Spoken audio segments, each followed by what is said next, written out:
Yeah, first and foremost, just give Michigan State a lot of credit. We knew this was going to be a very physical football game, very tough, very well coached. Front seven is as physical as we've seen. Got a lot of respect for him. Got a chance to talk with Coach D'Antonio before the game and Coach Izzo, and I actually thought right before the game I don't know if they were going to wish me off the field or something, like I did something wrong. They're really special people to this place, and you can tell how they run their administration and how they run with their former coaches and what they do. It truly is a connection and a family, and I've got a lot of respect for that, especially coaching in this state for as long as we did. But I got to give our players a ton of credit. They played incredibly hard tonight. We talked about total consistency across the board, and really total consistency by executing the game plan. I didn't say perfect, just consistent, and that's what we're going to have to continue to be. We challenge a lot of guys to be able to step up, and not just step up because you're up. You've earned the opportunity.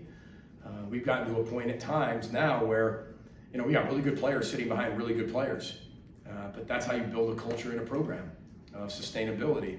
And but now they have their opportunity. It's unfortunate we don't have Crab out there, but those guys really took that to heart, distributed to multiple receivers, were there able to make huge plays, showed what they could do. Just so proud of our defense, swarming to the football, creating takeaways at really crucial times. And you saw playing for each other. We always talk about there's a difference between a group and a team within our culture. We always talk about there's a difference. And, there's been times I've been a part of groups, but this is a team. And that's what I love about these guys. They truly are connected. They love each other. They put each other first. They're selfless. They don't care who gets the credit. Tuesday's practice, I think I told you, Andy, I said at some point, we got to the end of Tuesday's practice and there was still a team period. I had to back off. We actually made it half speed because I couldn't believe how hard they were still going on Tuesday of the fifth week of the season. And they just love playing the game. You got to give Michigan State a lot of credit. This win means a lot to us because we're 1-0 in the Michigan State season, period. But there's a lot of connections to Michigan State, a lot of people in our locker room, a lot of people who have paid tuition, a lot of people who have worked here before. This is where actually, my first head coaching game was, and Coach Shiraka's first calling plays at Western Michigan, our culture together, and Coach Callahan and Danny Collins and guys like that. So, I know we're in the same conference, but this place, still, as longer you go, there's a lot of places that mean a lot to you, and special places, and this is one of them. So, just want to say thanks to Mark Coyle and his wife Kristen. It's Kristen's birthday today, and I know they've overcome a lot in the last year, and I'm just so proud to work for somebody like him and our President Joan Gable, and happy birthday coming up to Heather this week, which we're all excited about because we don't get to do anything because it's football season. So we'll figure it out down the road. She's been doing that for years, but I got to take my hat off to our players. They just played incredibly hard. I couldn't be more proud of them right now in this moment. And we'll learn from it, we'll gain experience, and then we'll change our best and move on. We'll open up for questions. Andy, go ahead. PJ, I think you had 10 or so receivers, pass catchers today. What did you feel like was working and influential there as you roll with that crowd to the start? Well, I think, first of all, I think you've seen us, we've had the ability to have really two standout wideouts, over the years. And then you game plan towards those two first rounder, fourth rounder. I mean, guys that are dudes, guys who won Super Bowl, guys who been a first round draft pick. So you'd be an idiot not to game plan around that. But what I think you see on this particular football team, I'm not sure how many first rounders we're going to have, but what I can see is that we can run an offense, go through progressions with an option, RPO game, spread people out, go in different personnel groupings, put people in different spots, highlight their strengths, eliminate their weaknesses, allow Tanner to go through true progressions, see the whole field, and not have a defense focus on one thing. I think that's what you're seeing. That's what efficient offenses do. Now, when I say we're an efficient offense, we were good enough for today, and that's all that matters. We're going to get better. There's a lot to get better from. We can't put the ball on the ground. We got to be able to finish a drive and not have a penalty. And we've got to be able to stop people at the end, no matter who's in the game. So, but again, I think it's just the balance of the offense. Whether you've got, again, balance is the way, how I think about balance. Whatever you have to do to win the game, but you'd love to have a mixture if you can. And I thought tonight we had a really good balance. Remember, raise your hand. We'll bring a microphone to you. Randy Johnson, far side, go ahead. PJ, you had a 77-yard drive, a 75-yarder, and 90. Do you feel you just wore them down from the get-go tonight? I think they're a really hard unit to wear out. I just think that, we converted some third downs that were huge for us. I thought we did a really good job of taking what the defense gave us and then putting our players in the most advantageous positions to be themselves. I got a lot of respect for Michigan State. I'll never say that because I don't know. I don't know what a normal day looks like for them, but I just know that they're very good. They're very strong. They're long. They're big. Incredibly physical group. Again, just got a ton of respect for the program. Back up front, Andy. PJ, you talked about stressing takeaways. You got a couple today. What did you feel like was key in getting those? Well, I think, first of all, takeaways happen when you swarm to the ball.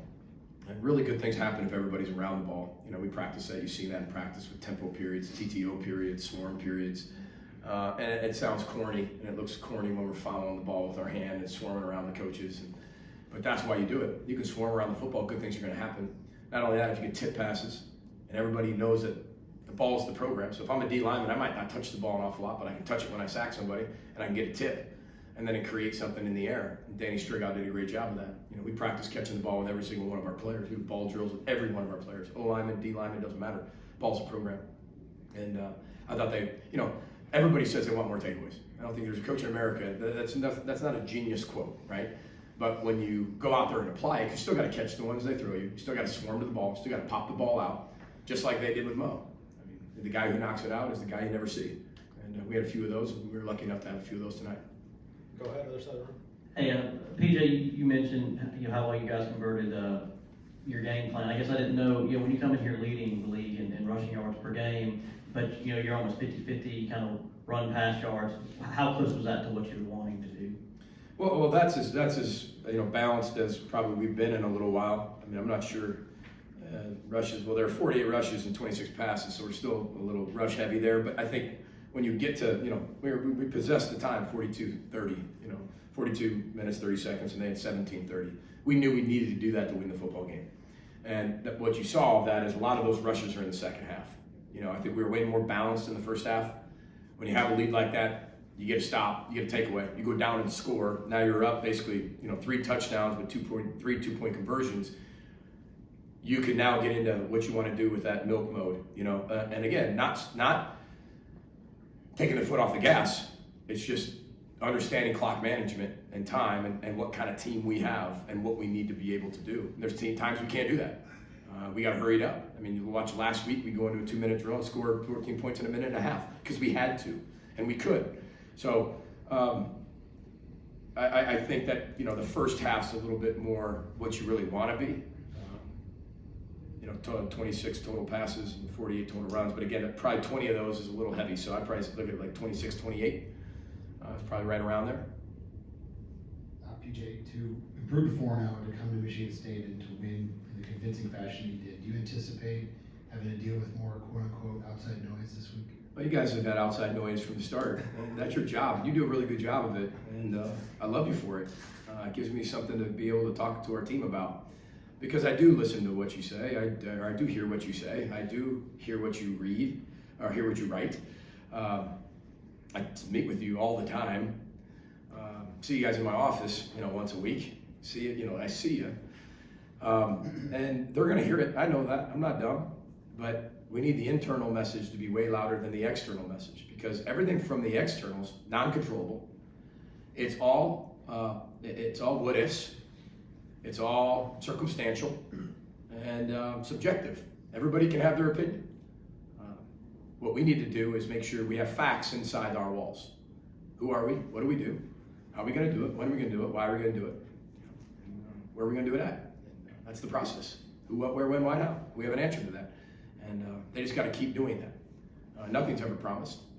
This is good enough to be 1-0. That was it. Period. It's nothing more, nothing less inside our walls. It's good enough to be 1-0 in the Michigan State season, period. Now, we'll enjoy this on the way home. I'm sure we'll watch film as coaches, and then we're perpetually disappointed. By the time we land, they'll be like, what's wrong? We'll be 0-0. We'll take 2 more. Randy, go ahead. PJ Tanner was 23 of 26. He was efficient in the passing, but his rushing today, have you seen him really grow in that area this year? Well, I just think he's playing at a really high level where he's, I mean, like I told you before, we watched that clip on Jerry Rice, how Jerry Rice never mastered the position. You can come close to being a master. Black belts can always get better. They're not just a black belt and then you're the best. You have to keep going, right, to keep that. That's what Tanner's doing. I'm not saying he's a black belt football player, but I love that Tanner just continues to thrive and continues to find ways to make his game better. And he understands defenses more than he ever has. Kirk's done a great job with him. Joe Rossi's done a great job sitting down with Tanner Morgan, teaching even Tanner about defensive football. And so he knows when he needs a possibility of pulling it down and running. That's a smart football player. Smarter players are usually better players because on those 3rd and 8, 3rd and 9s, when he's under duress, he can find a way to still get 9 yards or 10 yards even on his own. And he was able to do that tonight.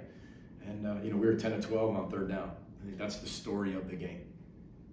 At the end of I can go through all the stats, right? But when they were 2 of 8 and punted, did we punt? No. I mean, we didn't punt, and we were 10 of 12 on 3rd down.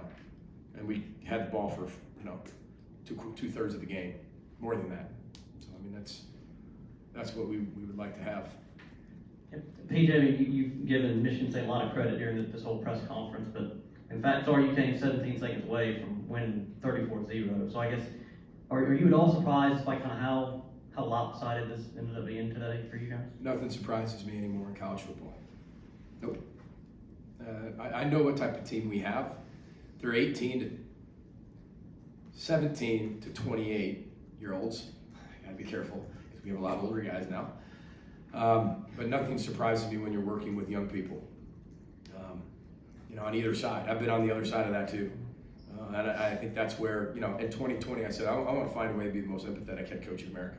I was truly going to change who I was. And not to say I was bad before, but I really needed to really look inside, even myself, like everybody did in 2020, of how I can find a way to do that. And, I have a lot of respect for what student athletes do every day. Our female student athletes, our male student athletes. So nothing surprises me. Now, you get a result, okay? And that result was in our favor tonight. And now what we need to do is respond to that result. And because everybody's going to create speculation around us. Everybody's going to create noise around us, just like they did last week, just like they're going to do with Michigan State, whatever it is. And we need to come back in and create a new expectation. That's built on our culture, but a new expectation with a new opponent next week. And that's what we'll do. We'll just keep holding our players to a high standard academically, athletically, socially, and spiritually. And again, spiritually not meaning religion, just believing in each other and being the best you can be. And we'll keep doing that because that's how we run our culture and program. That's how we recruit to our program. That's how we develop in our program. And that's how we'll keep doing that in our program. All right, thank you, Coach. You got it. Road Sky Mile, go Gophers. Thanks everybody for making the trip.